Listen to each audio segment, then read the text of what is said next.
রাসূলুল্লাহ সাল্লাল্লাহু আলাইহি ওয়াসাল্লাম তিনি মক্কা বিজয়ের বছর তিনি ঘোষণা করলেন, ইন্নাল্লাহ হাররামা মাক্কা ইয়াওমা খালাকাস সামাওয়াতি ওয়াল আরদ ফাহুয়া হারামিন বিহারামিল্লাহি ইলা ইয়াউমিল কিয়ামা।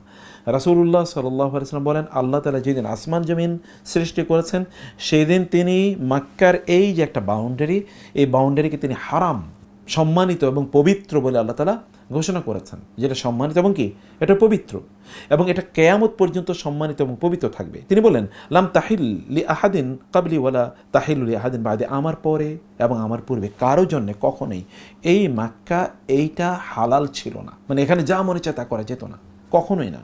এবং তিনি তারপরে বলেছেন, ওয়ালাম তাহলিলি কত্তু ইল্লা সাআত মিনাদ দাহার, যে আমার জন্য আমি ওই যে এখানে প্রবেশ করেছি, কিছু যে হালকে একটু যুদ্ধ হয়েছে, সামান্য প্রতিরক্ষা, এটা কেবল এতটুকু সময়ের জন্য আল্লাহ আমাকে অনুমোদন দিয়েছেন, আর কখনোই আল্লাহ তাআলা অনুমোদন দেন নাই।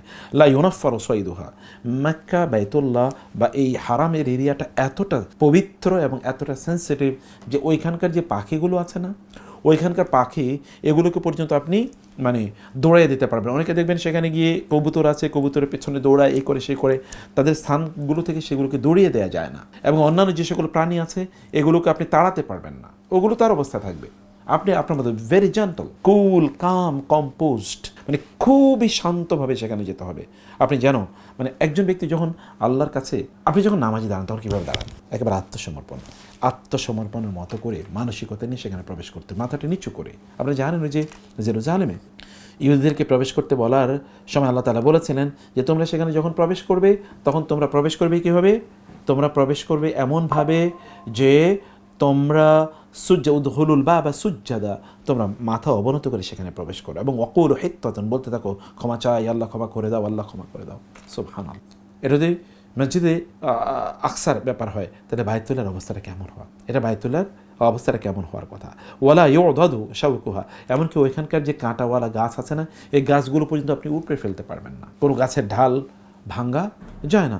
ওয়ালা ইউখতালা খালাহা, এমনকি সেখানকার যে সকল ঘাসগুলো আছে এই ঘাসগুলো পর্যন্ত আপনি তুলে ফেলতে পারবেন না, সেই ঘাসগুলো আপনি তুলে ফেলতে পারবেন না। ওয়ালা তাহিলু লুকতাতুহা ইল্লা লিমুনশিদিন আল্লাযী ইউআরিফুহা, এমনকি সেটার যদি ওইখানে কোনো জিনিস পড়ে থাকে তাহলে এটা ধরা আপনার জন্য জায়েজ। চিন্তা করে দেখেন, ওইখানে পড়ে থাকুক, যা কোটি কোটি জিনিস পড়ে থাকুক, কিন্তু আপনার ওগুলো ধরার কোনো অনুমোদনই নেই। আল্লাহ সুবহানাহু ওয়া তাআলা এই জায়গাটাকে এতটা সেন্সিটিভ করে দিয়েছেন, কারণ তিনি বলেছেন এটা আমার ঘর, এবং তিনি বলেছেন এটাকে আমি হারাম করে দিয়েছি, এবং তিনি বলেছেন আমি এটা নির্মাণ করেছি মানুষের জন্য, মানুষ আমার ইবাদত করবে। এমন একটি জায়গায় আপনি যাচ্ছেন।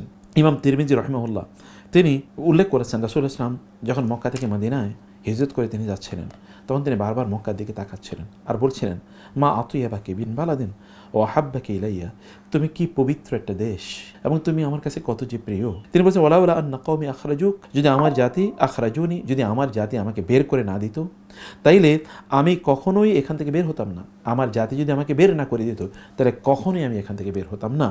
রাসূলুল্লাহ সাল্লাল্লাহু আলাইহি ওয়াসাল্লাম এভাবে তিনি কাঁদছিলেন, এবং এদিকে তাকিয়ে তাকিয়ে রাসূলুল্লাহ সাল্লাল্লাহু আলাইহি ওয়াসাল্লাম বললেন, সম্মানিত ভাইরা, আমি সে কারণে প্রথমেই আপনাদেরকে যে নাসিহাটি করতে চাই তাহলে যে মনোজগতে এমন একটা প্রতিচ্ছবি তৈরি করেন যে আপনি যাচ্ছেন কোথায়, আল্লাহর মেহমান হিসেবে যাচ্ছেন, আল্লাহর ঘরে যাচ্ছেন, পবিত্র জায়গায় যাচ্ছেন, বিশাল বড় অর্জনের একটা জায়গায় যাচ্ছেন। আপনি দেখেন আপনার সামনে হাতছানি দিচ্ছে, আপনি যখন সেখান থেকে ফিরে আসবেন সব গুণ আপনার মাফ হয়ে যাবে। আপনি একজন পরিবর্তিত মানুষে রূপান্তরিত হয়ে সেখান থেকে আসতে পারেন। এমনকি আপনি আল্লাহর কাছে এতটা এলিট যে আল্লাহর কাছে আপনি দুহাত তুলে চাইলেই আল্লাহ তাআলা আপনাকে প্রদান করবেন, মানে এমন এলিট আল্লাহ সুবহানাহু ওয়া তাআলার কাছে। আপনি এই যে এলিটিস্ট স্ট্যাটাস, এটাকে কম্প্রোমাইজ কোনোভাবেই করতে পারবেন, এটাকে কম্প্রোমাইজ করার কোনো সুযোগ আপনার নাই।